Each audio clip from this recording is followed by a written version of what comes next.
deception. I'm laying down my rights, second guessing. You can have my yes. I'm giving you my fear of never knowing whatever's coming next. I know you've got me. You can have my yes. You're the lamp, you're the light, you're the cloud that guides me. You're the way, you're the truth, you're the life inside me. You conquer my fears, so I'll leave it all behind. I'm running to the light.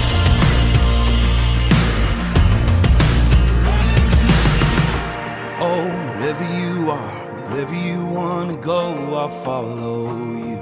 Wherever you are, wherever you wanna go, I'll follow you. Oh, wherever you are, wherever you wanna go, I'll follow you. I'll follow you. Oh, wherever you are, wherever you wanna go, I'll follow you. Wherever you are, wherever you wanna go, I'll follow. Oh, wherever you are, wherever you wanna go, I'll follow you. I'll follow you. You're the lamp, you're the light, you're the cloud that guides me. You're the way, you're the truth, you're the life inside me. You conquer my fears, so I'll leave it all behind. I'm running to the light. Oh,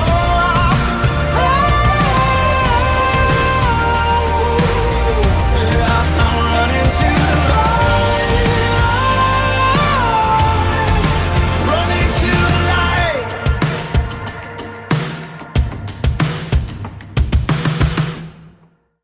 Shalom JPMKI. Shalom. Sekali lagi Shalom JPMKI. Shalom. Bersyukur pada hari ini kita dapat kembali beribadah di ibadah JPMKI. Nah, buat teman-teman semua bisa langsung mengisikan kolom live chat dengan format nama dan asal kampus kamu supaya kita makin kenal sama kamu semua. Sebentar kita mau mulai ibadah kita berdoa. Tuhan Yesus, terima kasih Tuhan atas hari ini Tuhan. Sebentar kami mau memuji, memuliakan dan akan memulai ibadah kami ini Tuhan. Biarlah ibadah kami berkenan di hadapan-Mu. Sebentar kami memuji dan memuliakan nama-Mu yang siap untuk memuji nama Tuhan. Sama-sama kita katakan, amin. Sama-sama kita sorakan lagu ini. Kita katakan, Yesuslah pilihanku.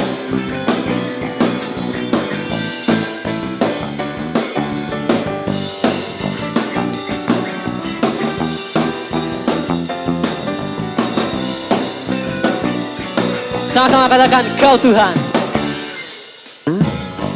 Kau Tuhan yang mulia, turun ke dunia untuk tebus segala dosa.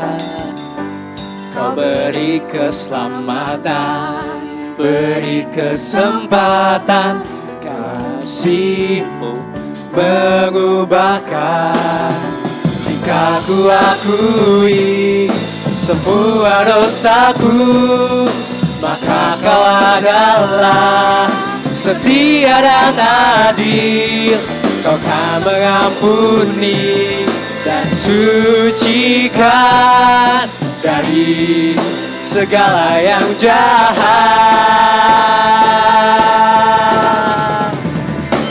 Tak mau ku hidup bagi dunia ini lagi. Tak ingin kompromi, tak ingin lakukan hal yang dapat dukakan hatimu. Tak mau ku hidup di luar tutur kata firman-Mu yang telah bebaskanku. Yesus, kebenaran-Mu adalah pilihanku. Kita sorakan lagi lagu ini, kita katakan, Kau Tuhan yang mulia. Sama-sama katakan, Kau Tuhan yang mulia, turun ke dunia untuk tebus segala dosa. Kau beri keselamatan, beri kesempatan, kasih-Mu mengubahkan. Jika ku akui semua dosaku, maka Kau adalah setia dan adil. Kau kan mengampuni dan sucikan dari segala yang jahat. Come on!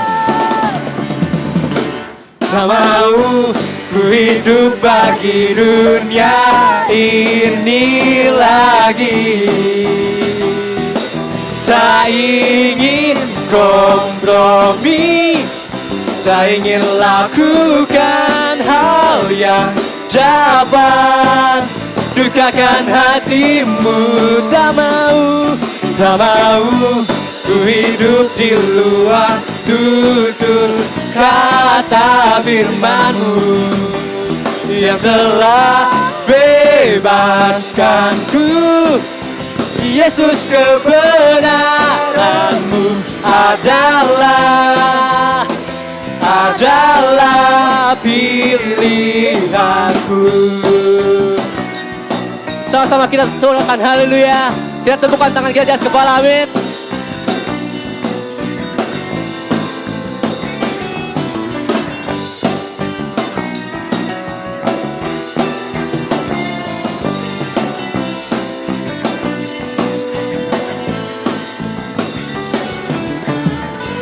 Ku hidup bagi dunia ini lagi. Tak ingin kompromi, tak ingin lakukan hal yang dapat dukakan hatimu. Tak mau ku hidup di luar tutur kata firman-Mu yang telah bebaskan. Yesus, kebenaran-Mu adalah dan tak mau ku hidup di luar tutur kata firman-Mu yang telah bebaskan. Yesus, kebenaran-Mu adalah pilihanku.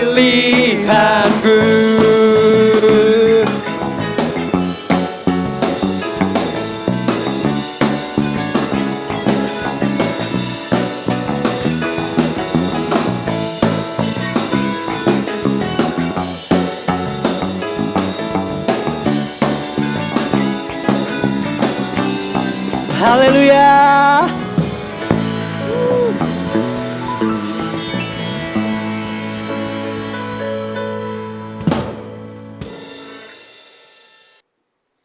Kami mengucapkan terima kasih kepada teman-teman yang sudah tergabung dalam pelayanan JPMKI.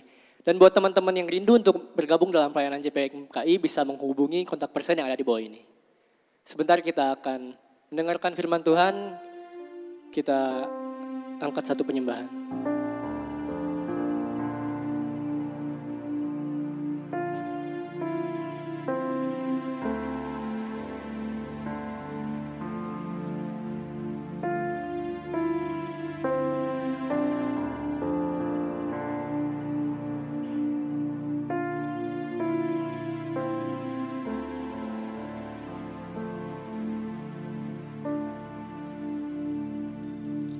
I set my eyes upon the feet of Jesus. I set my heart responding to your love.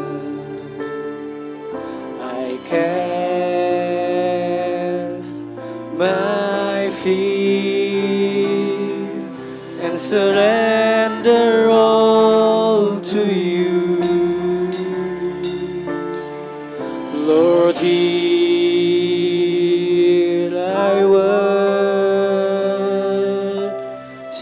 you. How I need your presence, Lord. How I need your presence, Lord.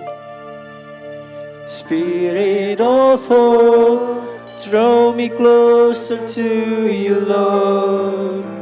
Spirit of life, flowing into my heart. How I need your presence, Lord. How I need your presence, Lord.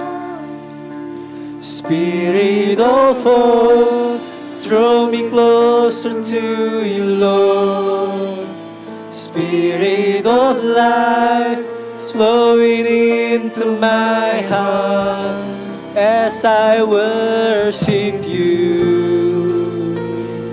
Oh, Jesus, I set my eyes. I set my eyes upon the feet of Jesus. I set my heart responding to your love.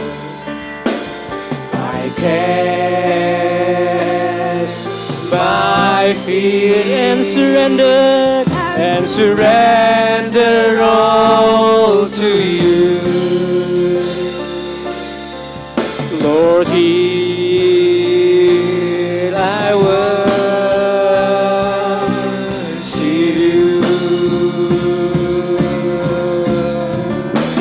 How I need your presence, Lord. How I need your presence, Lord. Spirit of hope, draw me closer to you, Lord. Spirit of life, flowing into my heart. How I need your presence, Lord. How I need your presence, Lord.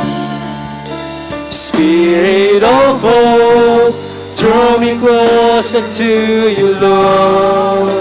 Spirit of life, flowing into my heart as I worship you.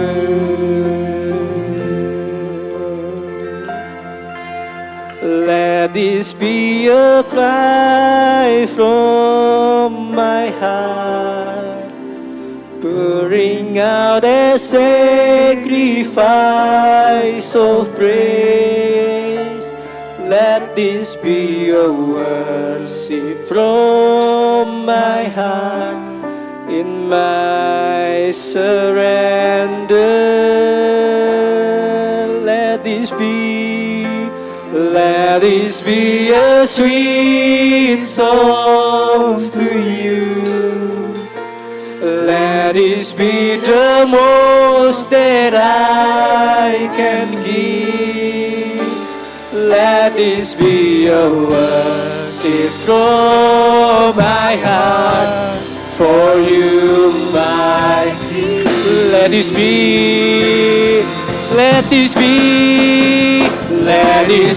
a cry from my heart, pouring out a sacrifice of praise. Let this be a worship from my heart. surrendered. Let this be a sweet song to you. Let this be the most that I can give. Let this be a worship from my heart for you, my King. Oh, how I need your presence, Lord. How I need your presence, Lord. Spirit of hope, draw me closer to you, Lord. Spirit of life, flowing into my heart. How I need your presence, Lord. How I need your presence, Lord. Spirit of hope, draw me closer to you, Lord. Spirit of life, flowing into my heart. As I worship you, let this be a cry from my heart, pouring out a sacrifice of praise. Let this be a worship from my heart in my surrender. Let this be a sweet song to you. Let this be the most that I can give. Let this be a worship from my heart for you, my King. Katakan, let this be a cry from my heart, pouring out a sacrifice of praise.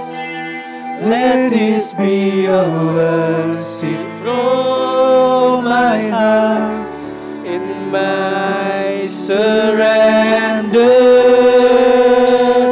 Let this be a sweet song to you. Let this be the most that I can give. Let this be a worship from my heart for you, my King. Let this be a cry from my heart, pouring out a sacrifice of praise.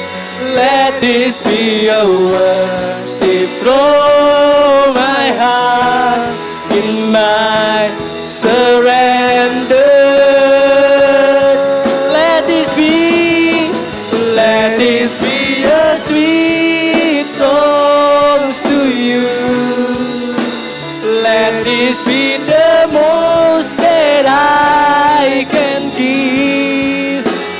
Let this be a worship from my heart for you, my King.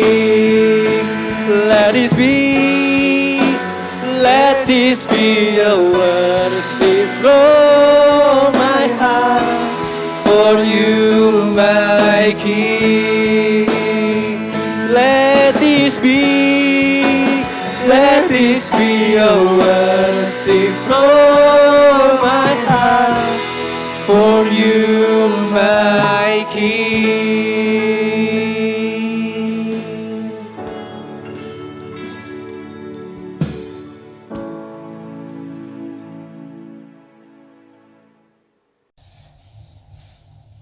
Shalom rekan-rekan jaringan persekutuan mahasiswa Kristen Indonesia.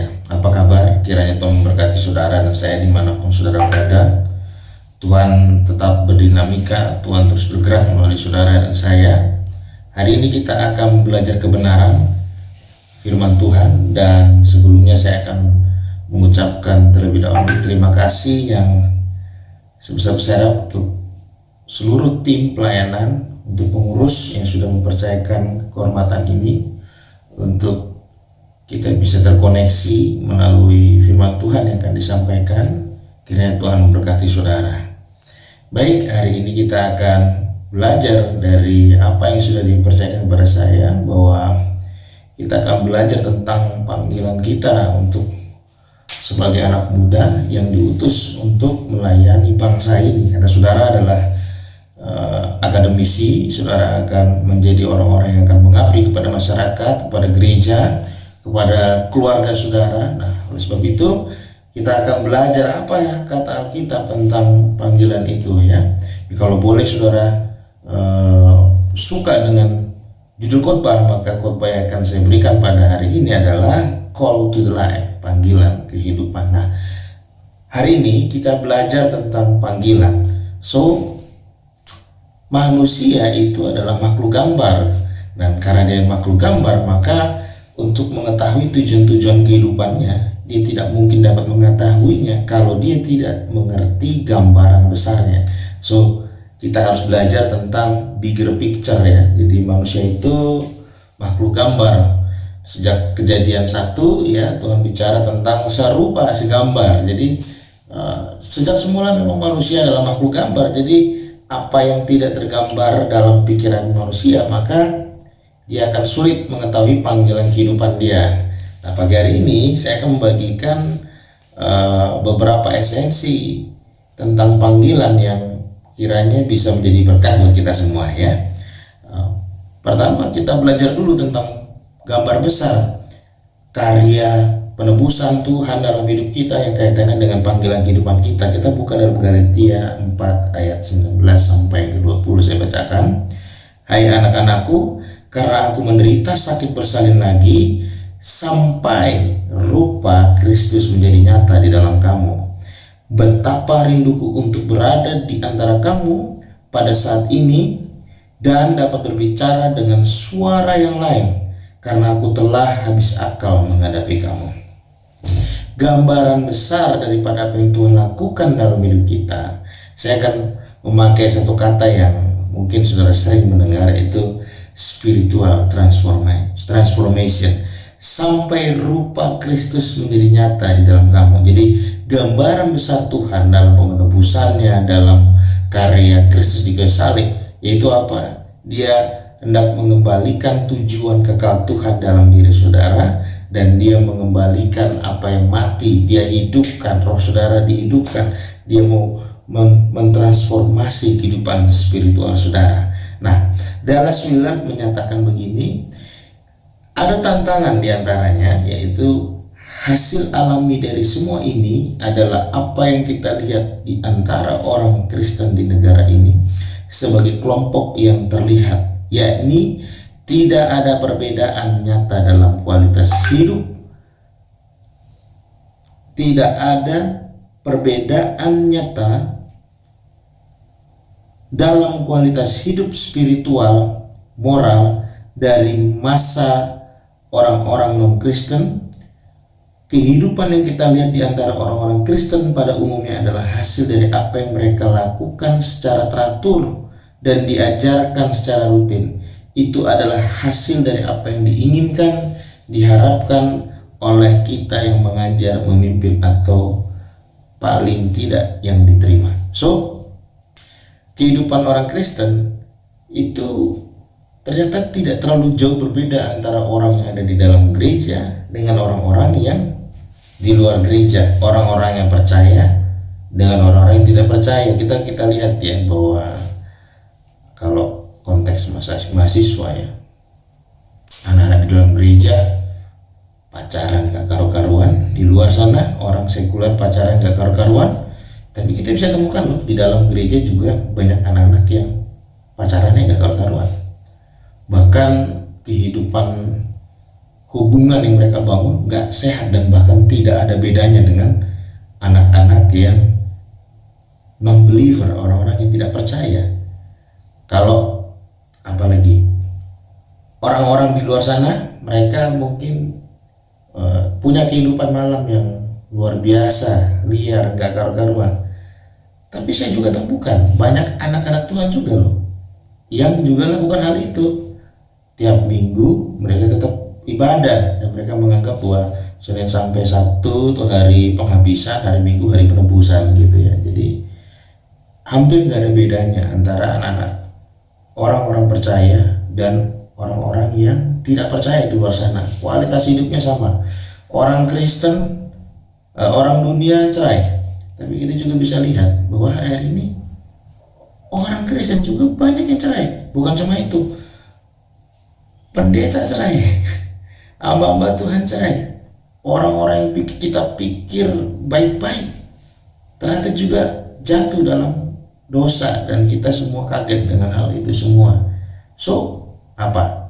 Adakah perbedaan antara orang Kristen dengan orang-orang luar sana? Itu tantangan ya. Barna Research, ya saya bagikan satu riset buat teman-teman. Barna Research berkata demikian dalam risetnya.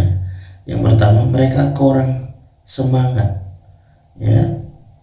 Banyak saya ulangi bahwa Barna Research mengatakan bahwa ada beberapa tantangan yang menghalangi transformasi kehidupan orang percaya yang kaitannya tentang tadi apa? Gambar besar Tuhan dalam hidup kita yang sedang Allah lakukan dalam hidup kita untuk mentransformasi kehidupan orang-orang percaya. Yang pertama, orang-orang kurang semangat.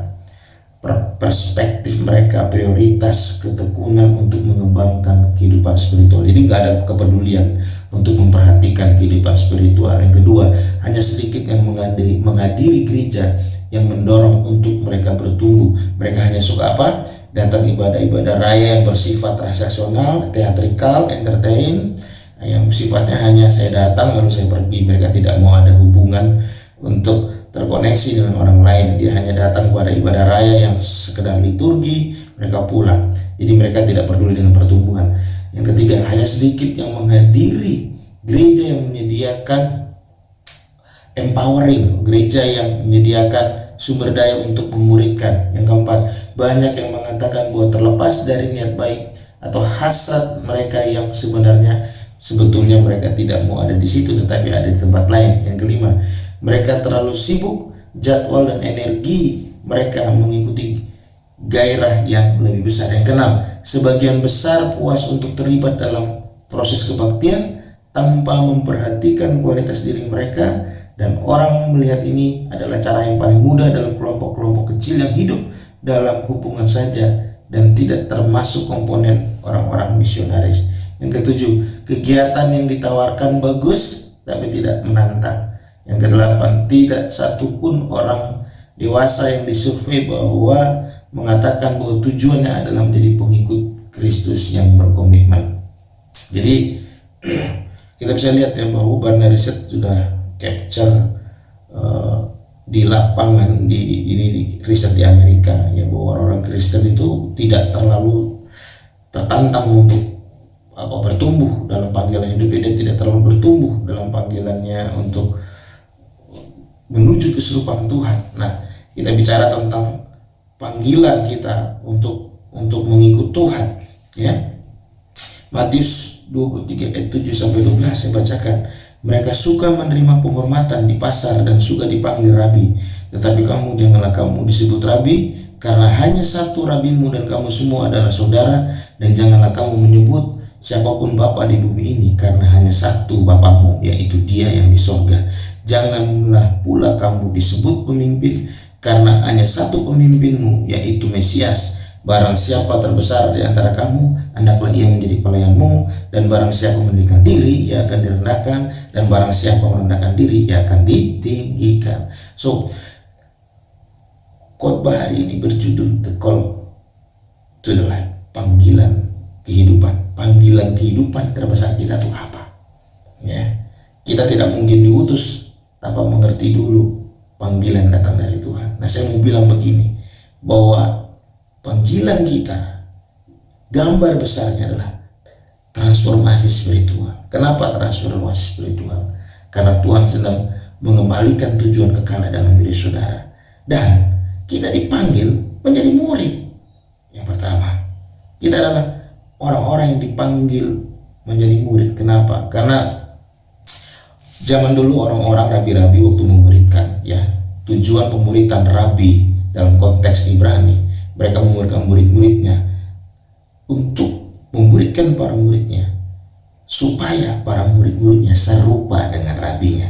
Nah, kalau murid-muridnya sudah mengikuti step-step pemuridan di dalam konteks Ibrani, dari kecil kemudian dia besar dan akhirnya dia mengikut magang dengan gurunya, yang akhirnya dia akan tinggal bersama dengan gurunya, lalu dia lulus dari gurunya, dia berhak mendirikan sekolah pemuridan dengan namanya sendiri. Itu di orang-orang Israel, budaya mereka seperti itu. Ada pemuridan yang begitu luar biasa. Hafruta mereka, kelompok belajar mereka yang mengikut guru-gurunya, belajar dari gurunya. Setelah mereka lulus, pada zaman itu orang-orang yang telah lulus boleh mendirikan sekolah pemuridan dengan namanya sendiri, ya. Nah, sekarang kita anak-anak muda, mahasiswa, panggilan tertinggi kita jelas Matius 28, kita dipanggil untuk memuridkan. Jadi gereja bukan punya program pemuridan. Gereja adalah lembaga Tuhan. Gereja adalah organisme Tuhan yang dipakai Tuhan untuk menyelesaikan kehendak Tuhan melalui pemuridan. Dan menyelesaikan kehendak Tuhan, Tuhan tidak memakai cara lain. Tuhan memakai cara apa? Pemuridan. Jadi pengabaian terhadap pemuridan adalah pelecehan terbesar kepada kehendak Dia. Kalau kita tidak melakukan pemuridan, maka kalau ini adalah pemuridan disebut sebagai amanat agung, sebagai perintah terbesar. Kalau pemuridan tidak dilakukan, maka kita bisa sebut sebagai apa? Pengabaian terbesar di dalam gereja. Saudara saya dipanggil menjadi murid. Gambar besarnya Tuhan mentransformasi saudara. Untuk apa? Supaya saudara mengikut Tuhan, menjadi murid Tuhan. Nah, kita mau belajar lagi. First thing first. Yang pertama, yang mesti kita perhatikan yang pertama adalah sebelum kita dapat memuridkan, kita belum jadi murid. Katakan amin. Kenapa? Karena ada banyak orang suka ngajar orang tapi tidak suka diajar, ya. Nah, sebelum kita memuridkan, kita perlu menjadi murid. Karena kenapa? Sebelum kelompok manapun dapat memilih saudara, persekutuan doa saudara memilih untuk menjadi, ini saudara akan menyebut diri sebagai perhimpunan Kristen, ya, mahasiswa Kristen. Saudara harusnya berpikir ini, saudara ini harus memuridkan, saudara harus menjadi orang-orang yang menjadi murid sebelum memuridkan. Nah, ini kita perlu, karena di gereja, di dalam persekutuan manapun, ada satu yang sangat lemah di dalam kehidupan bergereja. Ada banyak orang suka pelayanan, suka panggung pelayanan, suka yang kelihatan. Orang-orang banyak suka dengan kegiatan-kegiatan rohani, tapi tanpa yang satu ini. Gini, karena saya yakin banget iblis di akhir zaman itu dia gerak kayak gini. Dia bikin orang-orang makin agamawi, dia bikin orang-orang makin merasa rohani, tapi tidak berubah. Jadi doa 7 kali sehari, doa terus, banyak kegiatan rohaninya banyak, tapi tidak menyentuh sampai perubahan hati. Nah, yang pertama yang saya mau bagikan apa? Yang perlu kita perhatikan adalah komitmen untuk diubahkan. Saudara, kalau mau tahu tujuan hidup saudara, panggilan hidup saudara, yang pertama di dalam frame pemuridan, kita perlu belajar. Yang pertama, kita harus punya komitmen untuk diubahkan. Saudara datang dalam sebuah pemuridan, dalam sebuah komunitas, sebuah gereja, dalam jaringan perhimpunan manapun, kalau saudara hanya melihat itu sebagai organisasi, makanya akan ada kehadiran-kehadiran tanpa perubahan. Esensi dari kelompok persekutuan doa, komunitas orang percaya seharusnya cuma satu, orang-orang yang rindu diubahkan, Kata ini penting karena kita ini lebih gampang menjadi lebih agamawi. Karena kalau kita udah jadi lebih agamawi, we feel like kita merasa kayak, wah aku jadi merasa jauh lebih rohani. Maka perasaan yang paling bahaya dalam kehidupan bergereja adalah merasa rohani. Kenapa? Karena merasa rohani itu kita menjadi orang-orang yang seperti rasanya memiliki kemampuan untuk lebih baik karena perbuatan-perbuatan kita, karena ibadah saleh kita. Saya nggak bilang doa itu nggak penting, saya nggak bilang ibadah persekutuan nggak penting, tapi ini tadi bahwa perubahan itu harus muncul dari dalam keluar, bukan dari luar ke dalam. Telur itu kalau dipecahkan dari luar, kehidupan yang di dalam mati. Tapi kalau telur pecah dari kehidupan apa yang ada di dalam, maka saya mau bilang gini, ada kehidupan yang muncul dari dalam, di dalam telur itu. Makanya kita perlu menjadi orang-orang yang punya komitmen yang tinggi dalam diubahkan. So saya nggak tahu ya mau bilang apa ya, karena panggilan kehidupan kita itu adalah panggilan untuk diubahkan. Saudara dan saya dipanggil untuk diubahkan. Tanpa pengubahan diri maka ada pembiaran, dan pembiaran itu mematikan kehidupan. Saudara, mungkin sepertinya baik-baik saja, tapi ternyata tidak baik-baik saja tanpa perubahan. So Tuhan panggil saudara untuk menjadi orang-orang yang diubahkan. Saya mau bagikan ada 5 model pemuritan buat saudara. Yang pertama, disciple submit to teacher, ya. Jadi seorang murid tunduk kepada seorang guru yang mengajarinya cara mengikut. Yang kedua, step yang kedua, seorang murid mempelajari perkataan Yesus firman-Nya. Ketiga, seorang murid belajar melayani seperti Yesus melayani. Yang keempat, seorang murid menemukan dan mengajar murid-murid lain untuk Yesus. Nah, saya akan mulai dari yang pertama. Seseorang yang datang persekutuan doa, komunitas, gereja, saudara yang menyebut diri murid itu harus tunduk kepada seorang mentor, seorang guru. Ini step pertama. Alasan kenapa orang tidak bertumbuh cuma satu, karena orang suka belajar firman. Setuju? Saya tahu saudara suka firman Tuhan. Saya tahu di step yang ketiga saudara suka melayani seperti Yesus melayani. Yang ketiga, saya tahu saudara meniru kehidupan Yesus. Suka. Jadi 3 hal ini gampang kan? Belajar suka tentang firman Tuhan. Banyak orang datang suka belajar doktrin, belajar pengajaran. Dia suka dengan itu semua. Dia suka melayaninya. Dia suka meniru karakter Tuhan yang baik, yang penuh kasih. Tentu dia suka 3 hal ini. Tapi step pertama, kalau saudara skip, saudara tidak punya orang untuk mementori saudara, dan saudara tidak tunduk kepada orang itu, saya mau bilang kehidupan rohani saudara tidak akan bertumbuh. Kemudian yang keempat, step yang keempat tadi, kalau saudara sudah tunduk, saudara harus masuk pada step yang keempat. Saudara harus menjadi orang atau murid yang mencari murid lain untuk dimuridkan.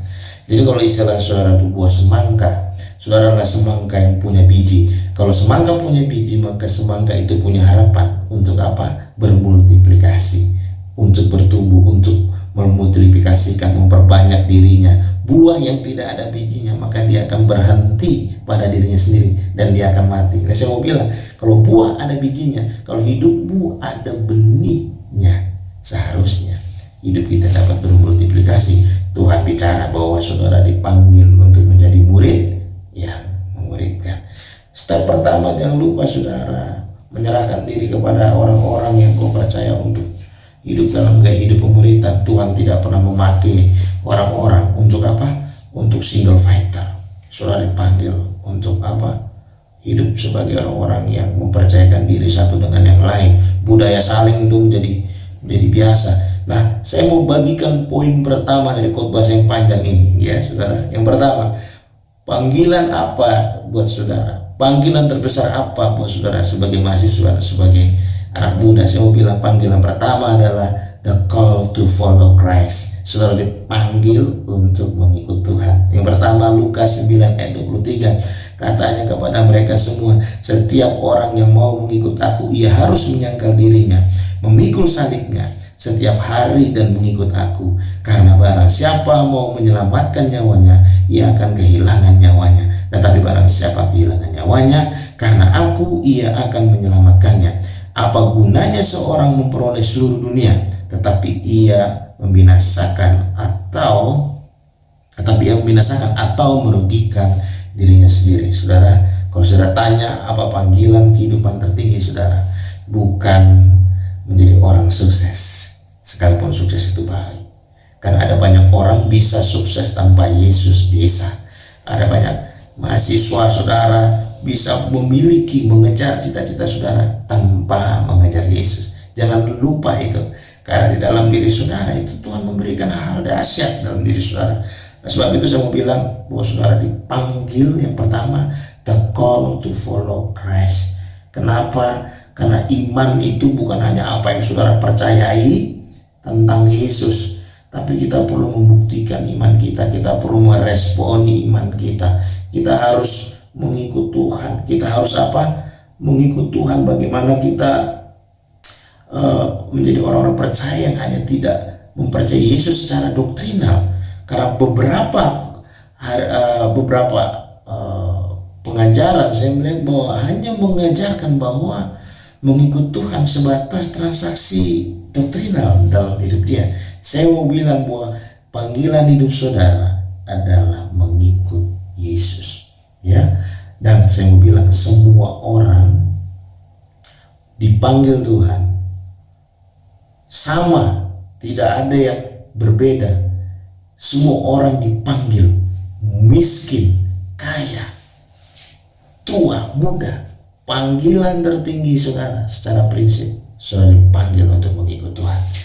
Karena saudara tidak lagi dipanggil menuju ke sebuah tempat bernama surga. Saya mau bilang, panggilan saudara dan saya, kita menuju pribadi sang pemilik surga itu.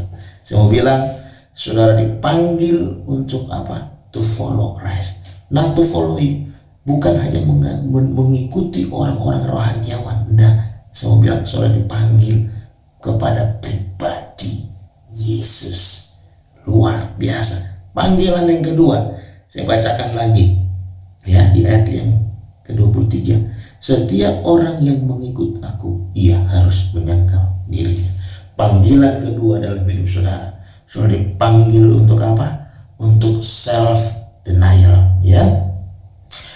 C.S. Lewis, seorang penulis teolog juga, dia seorang yang luar biasa dalam tulisan-tulisannya, karena dia menyebut begini, bahwa dia percaya bahwa penyangkalan diri itu sendiri bukanlah kebaikan, bahwa menyangkal kesenangan hidup dengan hanya untuk mengatakan bahwa Anda melakukannya adalah sebuah puncak kesombongan. Bahkan menyangkal diri hanya untuk berkata saya baik, itu bukan penyangkalan diri. Bahkan itu disebut oleh C.S. Lewis sebagai sebuah kesombongan. Saya mau bilang saudara, penyangkalan diri seorang murid bukanlah penyangkalan diri dalam upayanya menyelamatkan dirinya sendiri.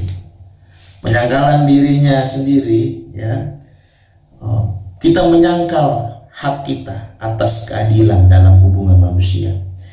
Kita mengingkari hak atas reputasi, kepopuleran atas diri kita, pembenaran yang baik saat kita berada di bumi. Seperti itulah kehidupan Yesus. Yesus melepaskan haknya untuk disembah sebagai Tuhan, dan sebaliknya dia malah ditolak, dia difitnah, dia dibunuh. Yesus meminta kita untuk menyangkal ketergantungan kita kepada perencanaan kehidupan kita yang luar biasa itu. Saudara yang kuliah, pasti merencanakan kehidupan tidak salah, tapi tidak boleh menggantungkan kepada perencanaan hidup saudara. Dia meminta kita untuk menyangkal kendali diri kita atas hidup kita, kendali atas pendapat orang lain.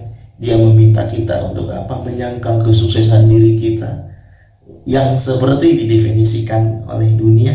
Karena sukses itu tidak sama seperti apa yang dunia bilang. Sukses itu bagi orang percaya adalah melakukan kehendak Tuhan. Dia meminta kita untuk mengukur hidup kita melalui kacamata kehendak Tuhan. Katakan amin. Dalam penyangkalan diri, kita membiarkan orang-orang mungkin menyerang kita, menuduh kita, menyalahkan kita atas masalah-masalah mereka. Kita membiarkan mereka memegang minta pada standar tinggi yang sebenarnya mereka nggak punya, ya. Tentu saja ini nggak enak teman-teman. Tapi memperlakukan orang lebih baik memperlakukan orang-orang yang seperti tadi, yang menuduh menyerang saudara, yang tidak baik pada saudara, memperlakukan orang-orang itu dengan baik lebih daripada apa yang pantas yang mereka terima. Itu adalah Injil. Itu adalah kerajaan Tuhan. Itu adalah kerajaan Allah, hati Yesus, inti dari kasih. Apa yang kita sangkal adalah kebebasan untuk mengungkapkan pikiran kita, membiarkan orang lain memilikinya. Tapi itu masih bukan tindakan penyangkalan diri terbesar kita. Saya mau bilang bahwa Tuhan sudah lakukan itu. Dia mengosongkan dirinya, bahkan dia rela mati di kayu salib. Dia tidak meresponi setiap serangan-serangan terhadap dirinya. Penyangkalan diri saudara bukanlah penyangkalan dalam upaya menyelamatkan diri, upaya untuk menjadi suci, tidak, tapi hidup seperti Yesus. Saudara yang pertama dipanggil mengikut Yesus sebagai murid. Yang kedua, saudara dipanggil untuk apa? Untuk menyangkal diri saudara. Dan tentu saja ini akan membawa saudara menjadi mahasiswa-mahasiswa yang rendah hati, takut akan Tuhan. Yang ketiga, saya mau bagikan panggilan yang ketiga, the call to take up your mission. Kalau yang pertama tadi panggilan untuk mengikut menjadi murid Yesus, yang kedua untuk panggilan menyangkal diri, yang ketiga panggilan untuk mengambil misi Yesus, terlibat dalam misi Yesus.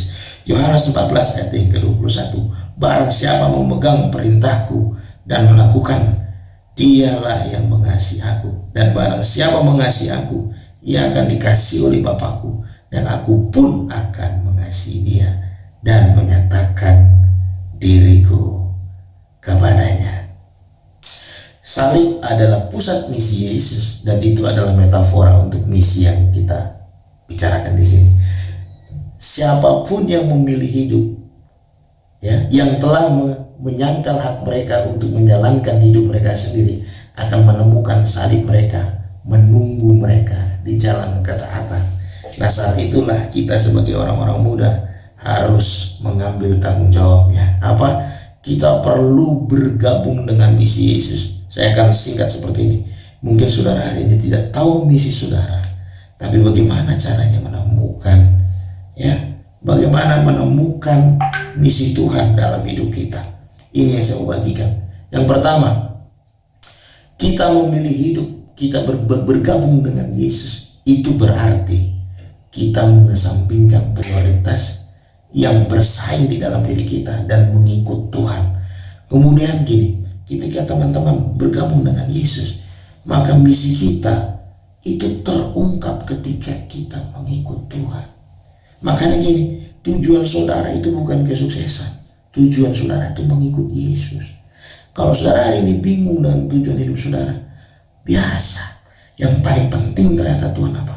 Bahwa Yesus adalah pusat dari tujuan hidup kita. Bahwa misi atau cara atau metode atau apapun nih, hal yang bersifat teknis di lapangan yang saudara sedang kerjakan, saudara rencanakan, ini akan terungkap ketika saudara mengikut Yesus. Kemana Yesus pergi, dia akan menyingkapkan. Jadi memang kadang-kadang hal-hal yang kita bingungkan itu tidak terpecahkan di depan, tapi itu terpecahkan ketika saudara berjalan bersama dengan Yesus. Jadi intinya bukan saudara melakukan apa, bukan sibuk melakukan apa, tapi berjalan dengan siapa. Saudara berjalan dengan Yesus. Saudara tidak berjalan dengan diri saudara sendiri. Panggilan hidup saudara, kita harus mengambil tanggung jawab ini. Mengambil tanggung jawab, bergabung dalam misi Yesus. Misi Yesus jelas, memuridkan. Saudara dipanggil untuk menjadi agen-agen perubahan. Amin. Saudara-saudara, saya akan tutup dengan satu statement. Allah menyingkapkan misinya di dalam perjalanan ketaatan kita, di dalam mengikut Dia. Jadi tanpa ketaatan, saudara akan sulit sekali mendefinisikan jalan-jalan Tuhan. Amin. Kalau saudara mau tahu misi saudara, panggilan hidup saudara, kemana saudara diutus, cuma satu caranya. Saudara harus tempuh jalan itu dengan jalan ketaatan. Mustahil saudara mengenal jalan-jalan Tuhan tanpa jalan-jalan ketaatan. Saudara dipanggil untuk taat. Makanya orang Kristen tidak berusaha menjadi sok pintar ngajarin Tuhan. Orang Kristen belajar untuk merendahkan hatinya, untuk mengikuti jalan-jalan Tuhan yang tersembunyi, yang sunyi. Dan tentu saja apa yang Tuhan mau lakukan dalam hidup saudara, Dia akan beritahukan saudara di dalam jalan ketaatan. Dan ketaatan itu apa? Berarti gini, tidak ada keraguan di dalam mengikut Tuhan. Tuhan Yesus memberkati saudara. Yang pertama, panggilan hidup kita secara gambaran besar, Tuhan mentransformasi kehidupan spiritual saudara. Dia mengembalikan destiny saudara. Yang kedua, apa saudara? Tuhan, dia memanggil saudara untuk menjadi murid. Ya, saudara harus tahu dulu panggilan besar dalam hidup saudara, yaitu transformasi spiritual dalam hidup saudara. Poin yang pertama, ya, saudara perlu punya komitmen untuk diubahkan. Kenapa? Karena poin untuk diubahkan itu tidak bisa dilakukan ketika saudara bekerja sendiri, berjalan sendiri. Saudara perlu orang lain. Saudara perlu menyerahkan diri kepada orang-orang yang saudara percaya untuk memuridkan saudara. Harus ada orang yang ngajarin saudara. Makanya orang Kristen gak boleh solo fighter, ya. Yang kedua, masuk dalam poin khotbah yang saya bagikan tadi, panggilan kehidupan kita yang pertama, saudara dipanggil untuk mengikut Kristus. Yang kedua, saudara dipanggil untuk menyangkal diri saudara. Menyangkal apa? Kepopuleran, hak untuk tenar, hak untuk membalas, hak untuk melawan orang lain.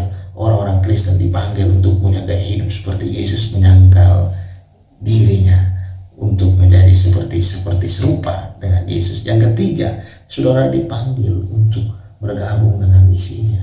Kalau saudara mau tahu misi saudara, saudara tidak mungkin bisa memikirkan misi saudara sendiri. Karena saudara diciptakan oleh Dia, maka Dialah yang memberikan misi itu buat saudara. Saudara yang tidak tahu apa misi saudara, maka jawabannya cuma satu. Allah menyingkapkan misi saudara di dalam jalan ketaatan. Saudara perlu taat kepada Dia. Saudara perlu menyerahkan diri saudara kepadanya. Sebagai seorang anak muda tentu saja tidak mudah untuk hidup dalam jalan ketaatan, tapi itu harga mati saudara. Jika engkau mau tahu tujuan kehidupanmu, engkau perlu mengikut Dia di dalam jalan ketaatan. Jawabannya bukan apa yang saudara lakukan, tetapi jawabannya adalah bersama dengan siapa engkau melakukannya. Dan saya mau bilang, saudara melakukannya bersama dengan Yesus yang berjalan di depan saudara. Kuncinya cuma satu, lihat Yesus di depan dan saudara di belakang. Saudara mengikut jalan-jalan Dia di dalam ketaatan. Kiranya Tuhan Yesus memberkati persekutuan doa mahasiswa. Tuhan membawa saudara, dan saya mau bilang pemuritan adalah harga mati, dan saudara dipanggil untuk itu. Tuhan Yesus berkati. Mari kita berdoa. Bapa, memberkati persekutuan doa ini, supaya mereka radikal dalam menjadi agen perubahan di muka bumi ini melalui kehidupan persekutuan mereka. Melalui komunitas ini kami berdoa, ada hal-hal dahsyat yang Kau kerjakan buat mereka. Dan aku berdoa Tuhan, kiranya pelipat gandaan kehidupan, pemuritan dan jiwa-jiwa yang dimenangkan melalui mereka itu terjadi. Dan tahun ini kami berdoa, ada jiwa-jiwa yang dimenangkan, ada orang-orang yang dimuridkan dan bermultiplikasi seturut dengan kehendak-Mu. Kami menyerahkan seluruh tim pelayanan dan pemimpin yang ada di tempat ini. Kiranya Tuhan memberkati saudara. Hanya di dalam satu nama Yesus Kristus Tuhan aku telah berdoa. Firman Tuhan ini kiranya menguatkan dan meneguhkan apa yang kami lakukan hari-hari ini. Di dalam nama Yesus kami percaya, katakan amin.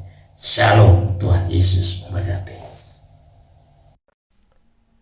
Shalom, perkenalkan saya Kevin John Jonathan Jefferson, formatur dari JPMKI tahun 2019. Ketika bergabung di JPMKI, saya dibentuk untuk bisa menjadi pemimpin yang mau melayani dan berkontribusi bagi bangsa, dengan berjejaring dan bangun hubungan dengan banyak mahasiswa Kristen di seluruh Indonesia. Manfaat dari JPMKI sendiri membuat saya menjadi orang yang berubah, Awalnya saya adalah orang yang minder dan tidak tahu harus melakukan apa untuk bisa berdampak. Puji Tuhan JPMKI bisa menjadi wadah bagi saya untuk meningkatkan kemampuan sosial dan komunikasi saya. Saat ini manfaat tersebut masih saya rasakan, dan puji Tuhan saya dipercayakan untuk melayani melalui profesi saya untuk membangun sebuah usaha yang bertujuan membangun kesejahteraan nelayan melalui teknologi. Melayani ketika menjadi mahasiswa bukanlah hal yang merugikan, karena pada masa itu Tuhan mau membentuk kita menjadi pribadi yang siap dan sukses di marketplace. Terima kasih, Tuhan Yesus memberkati. Teman-teman yang dikasihi Tuhan, mari kita bersama-sama berdoa di dalam Tuhan. Bapa yang baik, terima kasih Tuhan. Untuk hari ini Tuhan, Kau memberkati kami ya Tuhan. Lewat ibadah online ini Tuhan, kami berdoa ya Tuhan, kiranya Kau berikan kami ya Tuhan selalu ya Tuhan kesehatan Tuhan. Kau berikan kami ya Tuhan penghiburan, Kau berikan kami pengajaran yang luar biasa Tuhan. Oh Tuhan, kami berdoa ya Tuhan, untuk setiap ya Tuhan pekerjaan-pekerjaan yang ada Tuhan. Kami berdoa ya Tuhan untuk pekerja-pekerja ya Tuhan, untuk setiap profesi yang ada Tuhan. Kami berdoa ya Tuhan, Kau memberkati ya Tuhan setiap profesi dan setiap pekerjaan ya Tuhan. Apapun ya Tuhan yang mereka lakukan ya Tuhan, kiranya Kau berkati selalu mereka Tuhan. Oh Tuhan, hamba juga berdoa ya Tuhan, untuk pendidikan di negeri kami ya Tuhan. Kiranya Kau berikan pendidikan yang luar biasa ya Tuhan. Tenaga pendidik yang luar biasa ya Tuhan. Kiranya ya Tuhan tenaga pendidik ya Tuhan dapat berkomitmen ya Tuhan, untuk dapat mengajar ya Tuhan setiap murid, setiap mahasiswa dengan baik Tuhan. Kami percaya Tuhan, Kau berkati juga ya Tuhan untuk kesehatan kami ya Tuhan, untuk kesehatan keluarga kami ya Tuhan, untuk setiap kami ya Tuhan. Kiranya Kau berikan kesehatan ya Tuhan. Kau berikan selalu kekuatan ya Tuhan kepada kami ya Tuhan, untuk menjalani setiap hari ini Tuhan. Oh Tuhan, hamba berdoa ya Tuhan, kiranya kami ya Tuhan terhindar dari segala jenis penyakit ya Tuhan. Untuk COVID-19 ya Tuhan, kami tolakkan Tuhan di dalam nama Yesus. Kami percaya Tuhan, kuasa-kuasa kegelapan ya Tuhan tidak dapat ya Tuhan menyentuh ya Tuhan tubuh kami Tuhan. Hamba berdoa Tuhan, kami berdoa Tuhan, bersatu hati ya Tuhan, untuk menolak ya Tuhan setiap kuasa kegelapan ya Tuhan. Oh Tuhan, hamba juga berdoa ya Tuhan, untuk setiap keluarga yang ada, untuk setiap keluarga kami ya Tuhan. Kami berdoa ya Tuhan, kiranya Kau berkati Tuhan, Kau jagai, Kau lindungi ya Tuhan setiap keluarga kami ya Tuhan. Dimanapun mereka berada ya Tuhan, apapun yang mereka lakukan Tuhan, Tuhan selalu menyertai mereka Tuhan. Tuhan, terima kasih Tuhan. Kau juga ya Tuhan memberikan kami ya Tuhan kekuatan ya Tuhan, untuk menjalani setiap hari ini dengan baik Tuhan. Kami mau berdoa ya Tuhan untuk teman-teman kami yang belum mengenal Yesus, untuk mungkin keluarga kami yang belum mengenal Yesus, saudara kami yang belum mengenal Yesus. Kami percaya Tuhan, lewat kami, lewat pelayanan kami, lewat hidup kami, banyak orang yang diubahkan dan banyak orang yang mengenal Yesus Tuhan. Kami percaya Tuhan, hidup ini ya Tuhan untuk memuliakan nama-Mu Tuhan, untuk terus ya Tuhan meninggikan nama-Mu Tuhan. Kiranya Tuhan banyak orang lain ya Tuhan melihat Yesus di dalam kami, karena kami percaya Tuhan Yesus ada di dalam kami. Oh Tuhan, terima kasih Tuhan, Kau telah memimpin ya Tuhan ibadah kami ya Tuhan, dari awal Tuhan hingga akhir Tuhan. Terima kasih ya Tuhan untuk setiap anugerah-Mu Tuhan dalam hidup kami Tuhan. Kami percaya Tuhan, dan kami mau terus ya Tuhan berserah sama Tuhan. Apapun ya Tuhan yang kami lakukan, entah kuliah Tuhan, pekerjaan ya Tuhan, semuanya Tuhan kami mau serahkan Tuhan dalam Yesus Tuhan. Kami percaya Tuhan, Kau mampu ya Tuhan menolong kami di saat kami kesulitan Tuhan. Terima kasih Tuhan. Hanya di dalam nama Yesus Kristus Tuhan hamba berdoa dan mengucap syukur. Haleluya. Amin. Tuhan adalah Bapa kami yang bertata dalam kerajaan surga yang mulia Bapa. Terima kasih Tuhan atas setiap kasih-Mu yang selalu Kau limpahkan dalam setiap kehidupan kami ya Bapa. Saat ini Tuhan kami berdoa ya Bapa untuk bangsa dan negara kami yang saat ini sedang dilanda pandemi COVID-19 ya Tuhan. Kau yang berkati setiap kami ya Bapa, yang berkati setiap tim medis yang bekerja ya Tuhan sebagai garda terdepan. Kau yang jadikan tim medis sebagai kepanjangan tangan-Mu untuk mereka bisa membawa kesembuhan untuk setiap pasien-pasien yang terdampak COVID-19 ya Tuhan. Kau yang kuatkan setiap tim medis yang bekerja, Kau yang berikan kesembuhan untuk setiap pasien yang terdampak COVID-19 ya Tuhan. Kau juga yang kuatkan setiap keluarga yang ditinggalkan oleh pasien, yang ditinggalkan oleh para tim medis ya Tuhan. Kau yang memberikan kekuatan, ketabahan ya Bapa. Kau yang memberikan kecukupan dalam rezeki mereka ya Tuhan. Terima kasih ya Bapa. Kami juga berdoa untuk memimpin bangsa kami. Kau yang berkati dari tingkat presiden sampai RT ya Tuhan. Biarkan apa yang menjadi kebijakan di setiap pemimpin kami semuanya hanya seturut dan kehendak-Mu ya Bapa. Terima kasih ya Tuhan. Saat ini kami juga berdoa untuk setiap anak-anak-Mu yang masih dalam pekerjaan ya Tuhan. Kau yang berkati setiap anak-anak yang mungkin karena pandemi ini mereka kehilangan pekerjaan atau mereka kesulitan untuk mencari pekerjaan ya Tuhan. Kau yang cukupkan setiap rezeki mereka, Kau yang berkati setiap apapun yang mereka kerjakan ya Bapa. Biarkan hanya kehendak-Mu yang jadi atas setiap kehidupan anak-anak-Mu ya Bapa. Kau juga berkati setiap anak-anak-Mu yang masih di taraf pendidikan ya Tuhan. Dari SD, SMP, SMA, yang kuliah. Kau yang berkati setiap anak-anak-Mu satu persatu ya Bapa. Biarkan apa yang dicita-citakan semuanya hanya seturut dengan kehendak-Mu ya Bapa. Kami juga berdoa ya Tuhan untuk orang tua kami ya Tuhan, untuk keluarga kami yang mungkin banyak dari kami anak-anak-Mu yang merantau, yang jauh dari keluarga kami. Kau yang berkati dimanapun orang tua kami dan keluarga kami berada. Kau yang sertai setiap mereka ya Tuhan. Kau yang sertai setiap apapun yang dikerjakan oleh keluarga kami ya Tuhan. Jagai kesehatan mereka, jagai setiap apapun yang dikerjakan mereka ya Tuhan. Biarkan hanya penyertaan-Mu yang nyata atas setiap keluarga kami. Terima kasih Tuhan, terima kasih Yesus. Kau yang ampuni setiap kami ketika kami mulai khawatir akan apa yang terjadi di negara kami saat ini ya Tuhan. Ajari setiap kami untuk kami selalu berharap dan menyerahkan semuanya ke dalam tangan-Mu ya Tuhan. Kami percaya mujizat-Mu masih ada atas bangsa kami, mujizat-Mu masih ada atas pandemi COVID-19 ini ya Tuhan. Terima kasih Tuhan, terima kasih Yesus. Ini doa kami serahkan hanya dalam tangan-Mu. Terima kasih ya Tuhan. Haleluya, puji Tuhan, amin. Sebelum kita kembali ke tempat kita masing-masing, marilah kita tundukkan kepala dan kita terima akan berkat Tuhan. Kiranya kasih dari Allah Bapa di tempat yang maha tinggi di sorga, anugerah dari Tuhan Yesus Kristus, dan persekutuan dalam Allah Roh Kudus menyertai hidup saudara mulai hari ini, terus kekal sampai selama-lamanya. Amin.